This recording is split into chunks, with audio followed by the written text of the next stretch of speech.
G'day, I'm Dan Raff. Welcome back to the channel and welcome to Kyoto Driving Park in Japan for round 5 of the first season of the 2021 Nations Cup. We're in mini minors on the Miyabi circuit and you find me in P2 on the grid, so let's take a look at my qualifying lap. And my best lap of the qualifying session was the third flying lap.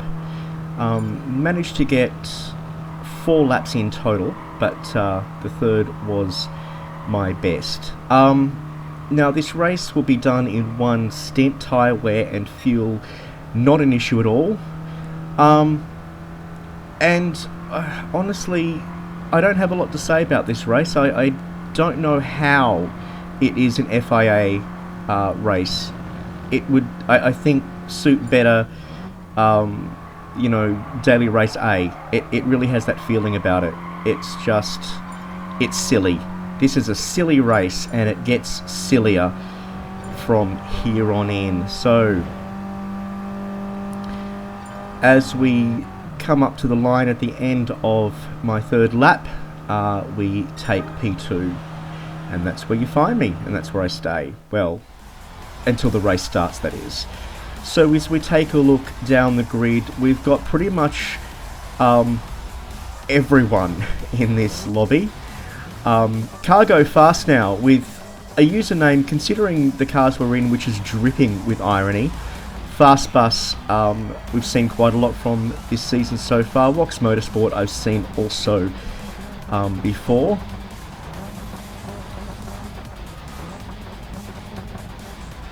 And Ace is back.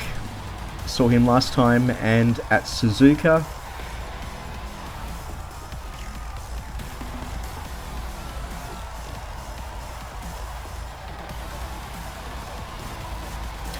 Thexter, another name from Suzuka.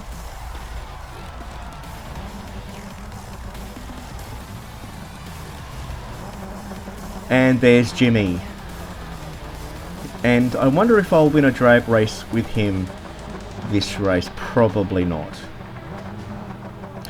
Grumpy Bum, I've seen many times before. Good to see him in the lobby as well. New Zealand Cowboy, another familiar face.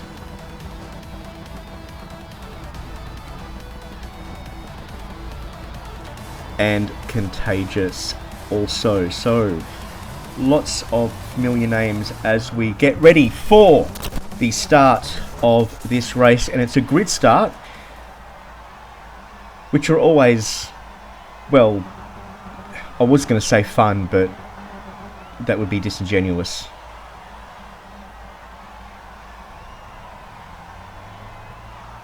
They're always something. And as the lights go out at Kyoto, I get an absolutely terrible start. I just did not account for the complete and total lack of power that these cars have. And I was actually kind of looking forward to this race when it came up, because I'm quite a fan of the Mini. It's about my size, to be honest. And I like classic cars, and this race looked like it was going to be kind of fun. But the reality and the experience, yeah, nah. It really wasn't. It was really rather, well, boring. And here is the only braking point on the entire track, and and this happens every single lap. Every single lap. There's just, I don't even know where to start. I don't know what to say. I don't know how to do the commentary for this at all, because I mean, normally with my videos I'll show the the highlights. I'll show the first couple of laps, and then as things develop and change, and as we gain positions, as we lose positions. But honestly, this race is so chaotic that in order for me to do that, I have to show you the entire race. And I kind of don't want to do that. Because it gets old quick. And yep, the one and only breaking point on this track is just a crapshoot every time. You know, it's rolling a dice as to whether you'll even survive coming through. But I tuck behind Swamp Donkey in his slipstream. I've got Thea Buckle and Jimmy up ahead. And in the space of only a couple of laps, I've gone from second down to 8th. But that's okay. You know, that doesn't matter. It doesn't matter. I mean, in any other race, that would matter. That would be, you know, oh, well, I've really got some work to do here. But no, not in this race. It's kind of like whose race is it anyway, where the positions don't matter. And I'm just kind of stuck. Just kind of stuck as to what to say, and you know, just. So I think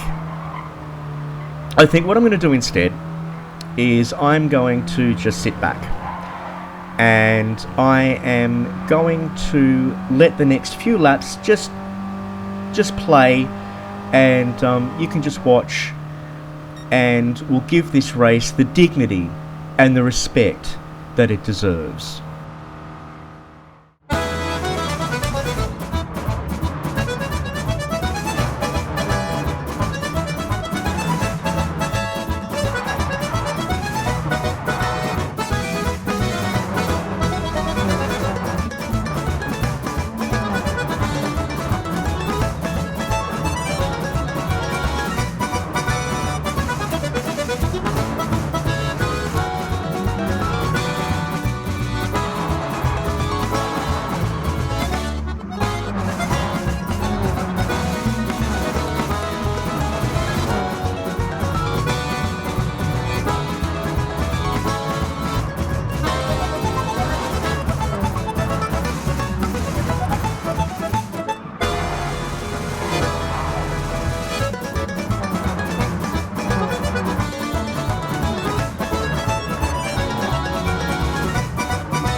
So we'll skip forward now to the beginning of lap 13, which was my fastest lap of the race.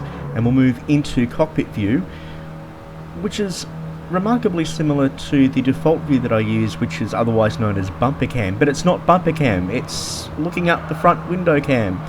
And what's often called hood view isn't hood view, it's roof cam. You're sitting on the roof. And that's really noticeable in the Mini.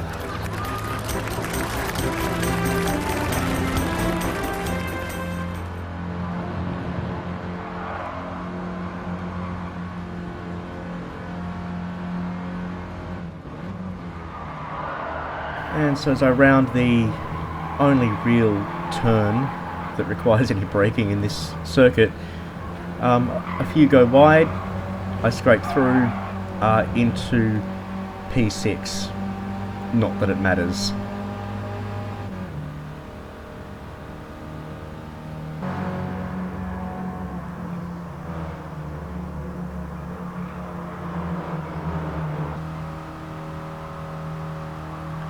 So yeah, 57.3. I think that's about... Actually, I have no idea how that compares to my fastest time in practice, but we'll skip forward now to the end of lap 19, and I have an awful time on this turn. Basically, I'm pushed wide by a gaggle of cars behind me, and it just all goes from bad to worse. And I lose P6 and am sent tumbling down the order to begin the final lap of the race in P9, but that won't last either, as I've got Dave right behind me, and he has more speed coming into the slightly banked right-hander.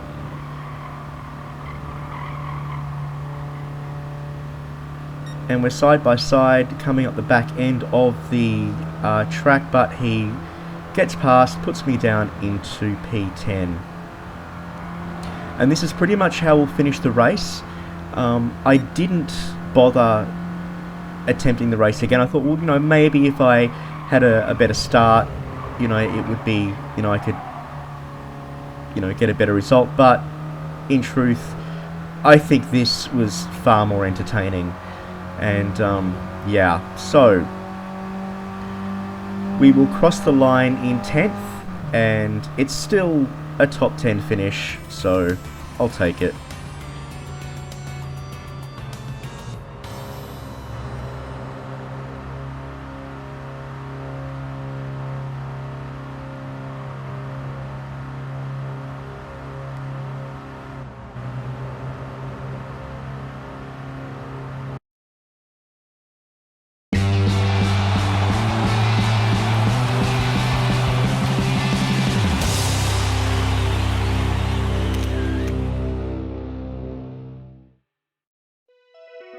Thanks for watching. If you found that mildly entertaining, leave a like and comment below to let me know how you did in the race, or just to say hi.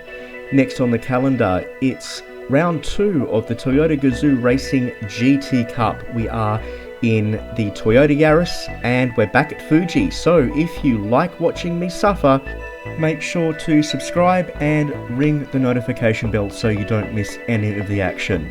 I'm Dan Raff, and I'll see you at the next race.